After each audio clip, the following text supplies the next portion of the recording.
और यही वो डिफरेंस था जिसने मुंबई इंडियंस को इस आईपीएल ऑक्शन का किंग बना दिया।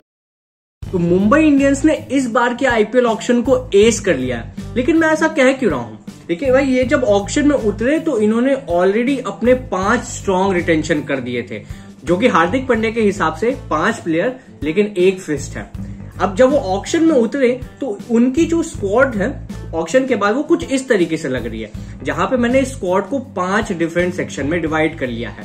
Batters, wicket keeper batters, bowlers, allrounders and scouted players, और इन सब की हम बात करेंगे। अगर हम बात करें अब थोड़े से इनकी स्ट्रैटेजी की कि मुंबई ने ऑक्शन में स्ट्रैटेजी क्या बनाई, तो उसके लिए आपको कोई बहुत रॉकेट साइंस की जरूरत नहीं है। आप सिर्फ ऑब्जर्वेशन और डेटा से इनके स्ट्रैटेजी को समझ सकते हैं। और मैंने भी कुछ वही किया, ऑब्जर्वेशन किया, थोड़े से डेटा चेक किए, और एक सब में और एक वर्ड में अगर मैं आपको समराइज करूं मुंबई इंडियंस की ऑक्शन स्ट्रैटेजी, तो वो थी स्पेशलिस्ट।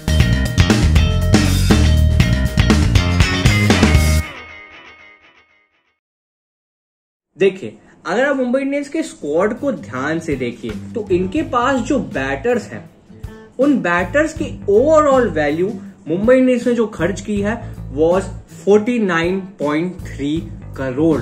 जी हाँ, मुंबई इंडियंस ने अपने स्पेशलिस्ट बैटर्स पे, जो कि सिर्फ बैटिंग करते हैं, विकेट कीपिंग नहीं, उन पे 49.3 करोड़ की एक बड़ी राशि उन पे इन्वेस्ट की। अगर हम बाकी सारी टीम का एवरेज देखें तो वो एवरेज सिर्फ 25.55 का था, यानी 24 करोड़ का डिफरेंस बाकी किसी और टीम से।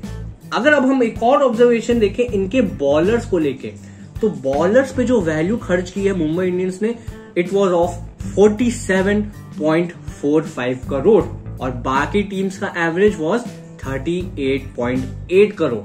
ऑलमोस्ट 9 करोड़ का डिफरेंस यहां पे भी। तो आप यहां पे क्लियर देख सकते हैं कि स्पेशलिस्ट बॉलर्स पे सबसे ज्यादा इन्वेस्टमेंट मुंबई इंडियंस का, स्पेशलिस्ट बैटर्स पे सबसे ज्यादा इन्वेस्टमेंट मुंबई इंडियंस का। तो अब इन्होंने जब इतना पैसा यहां डाल दिया स्पेशलिस्ट प्लेयर्स पे, तो वो कौन सा एरिया था जहां पे इन्होंने थोड़ा सा सैक्रिफाइस किया, और वो एक्चुअली एरिया था विकेट कीपर बैटर्स का। विकेट कीपर बैटर्स के अगर हम इन्वेस्टमेंट की बात करें तो मुंबई इंडियंस ने सिर्फ 1.95 CR का इन्वेस्टमेंट किया अपने विकेट कीपर बैटर्स पे। लेकिन अगर हम बाकी टीम्स के बारे में बात करें तो ओवरऑल इन्वेस्टमेंट बाकी टीम्स का था on an average 21.45 CR। Again almost 20 crore का बहुत बड़ा डिफरेंस, और यही वो डिफरेंस था जिसने मुंबई इंडियंस को इस आईपीएल ऑक्शन का किंग बना दिया। अब अगर हम बात करें इनके ऑलराउंडर लिस्ट की, वहां पे कैसे इन्वेस्टमेंट थे, तो ऑलराउंडर्स पे मुंबई इंडियंस ने 29.45 CR की ही इन्वेस्टमेंट की, जिसपे 16.5 करोड़ एक ही प्लेयर पे थे इनके ऑलराउंडर। और मुझे लगता है इस जगह पे मुंबई इंडियंस थोड़ा सा लैग कर रही थी। अगर आप इनके पहले दिन के इन्वेस्टमेंट देखें तो उसमें कोई भी ऑलराउंडर नहीं था। सबको उम्मीद था डे 2 पे जाते हुए सैम करन एक बहुत बड़े टारगेट होंगे, जो कि डे 2 के जस्ट दूसरे सेट में आ रहे थे, लेकिन मुंबई इंडियंस ने उन पे बिड भी नहीं की।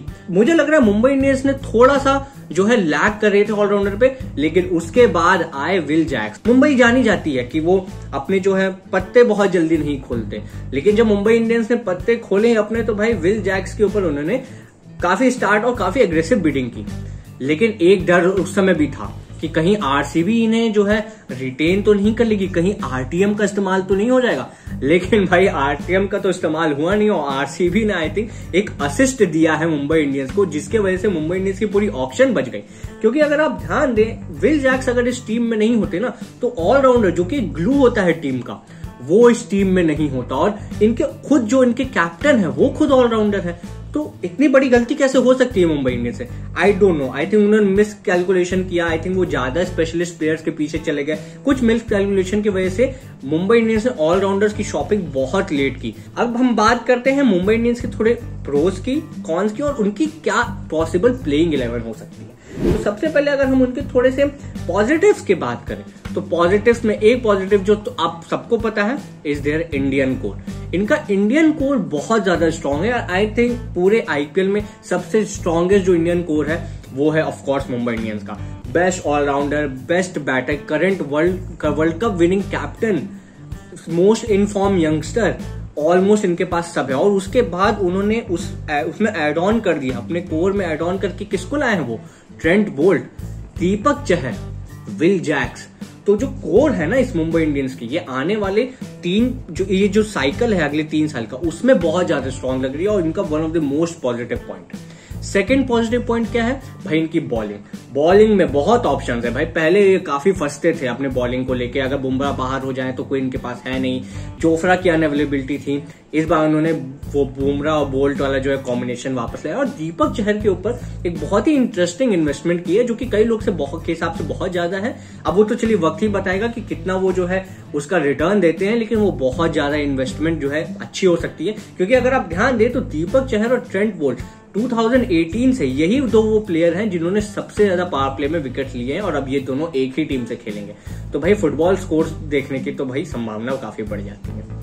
इसके बाद अगर हम बात करें तो इन्होंने जो ऑक्शन में जो प्लेयर्स को पैसे दिए हैं वो बहुत हिसाब से दिए हैं। इनका जो हाईएस्ट बिड प्लेयर है, अगर हम ओवरऑल सबके वैल्यू की बात करें तो वो है जसप्रीत बुमराह, जिनको 18 करोड़ का सम मिला है।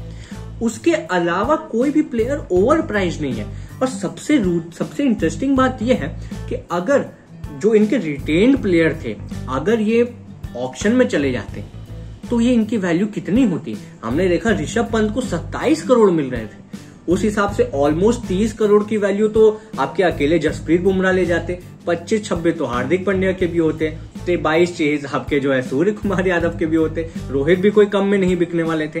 तो ये सम तो ऑलमोस्ट 100 करोड़ को टच कर रहा था। लेकिन सच बात ये है कि 61 करोड़ में ही ये सारे प्लेयर्स रिटेन हुए हैं। तो भाई पैसे तो बहुत कट शॉर्ट किए। लेकिन अब हम पॉजिटिव की बात करें तो थोड़े से नेगेटिव्स की बात भी तो होगी ना।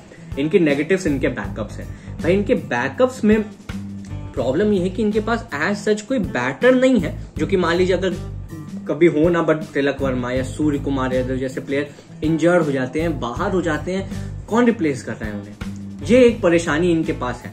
दूसरी बात, जब हम बात करते हैं इनके स्काउट्स की, जो कि 5वां मेरा सेक्शन था उस पूरे स्क्वाड से, तो इनके जो शॉर्टलिस्टेड या जो बोले स्काउटेड प्लेयर हैं, उनमें इन बार प्लेयर्स के नाम है Bevan Jacobs, Sreejith Krishnan, Raj Bawa, Vignesh Puthur, Ashwani Kumar, Satyanarayana Raju and Lizaad William.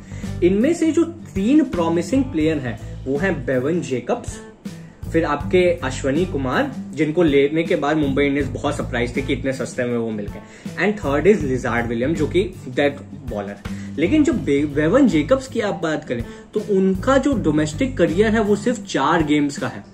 तो मतलब एक्सपीरियंस तो बहुत कम है। जब ग्लेन मैक्सवेल को मुंबई इंडियंस ने लिया था तो वो भी कुछ सेम सिनेरियो था, उन्होंने सिर्फ 3 गेम खेले थे और मुंबई इंडियंस ने उनको स्काउट करके लिया। तो आप स्काउटिंग पे जरूर बिलीव कर सकते हैं, लेकिन अगर कोई की प्लेयर मुंबई इंडियंस की टीम से बाहर हो सकता है तो क्या ये लोग उनको रिप्लेस कर पाएंगे? क्या इनके पास इतना एक्सपीरियंस है कि वो मैच विनिंग पारी खेल जाए?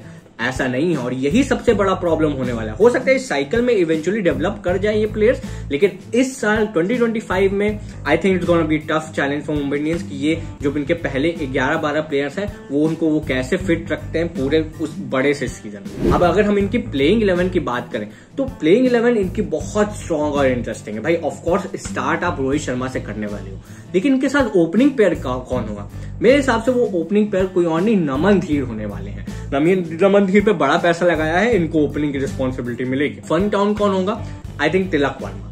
2 डाउन बहुत इंटरेस्टिंग है। मैं यहाँ पे विल जैक्स का नाम दे रहा हूं क्योंकि ये बहुत डीप में बैटिंग आप इनसे नहीं करवाना चाहोगे और बहुत ऊपर इनके पास जगह है नहीं। तो सूर्य कुमार यादव उस हिसाब से नंबर 5 पे आ गए, और हार्दिक पांड्या और आपके जो रॉबिन मिन्स है उनके साथ ये फिनिशिंग का रोल निभाएंगे। तो आई थिंक एक बहुत सेटल टॉप 7 लग रही है। उसके बाद आप जो है मिचेल सैंटनर, दीपक चहर, जसप्रीत बुमराह और ट्रेंट बोल्ट, इनके साथ जो है आप फिनिश कर सकते हो। और अल्लाह गजनफर, इनको जो है आप एक सब्स्टिट्यूट में या आपके जो इम्पैक्ट प्लेयर है उसमें रख सकते हो। तो ओवरऑल टीम की बैटिंग जो है वो 9वें नंबर तक जाती है, जहां दीपक चहर भी रन बनाना जानते हैं, और सब्स्टिट्यूशन में या आपके इम्पैक्ट प्लेयर में बहुत तगड़ा स्पिनर है। तो ये ओवरऑल टीम जो है बहुत स्ट्रांग लग रही है। अब आप ChatGPT की प्रेडिक्शन देख सकते हैं आईपीएल ऑक्शन में क्या प्रेडिक्शन था इन दोनों वीडियो के साथ। मैं मिलता हूं आपसे अगली वीडियो में, तब तक के लिए बाय बाय।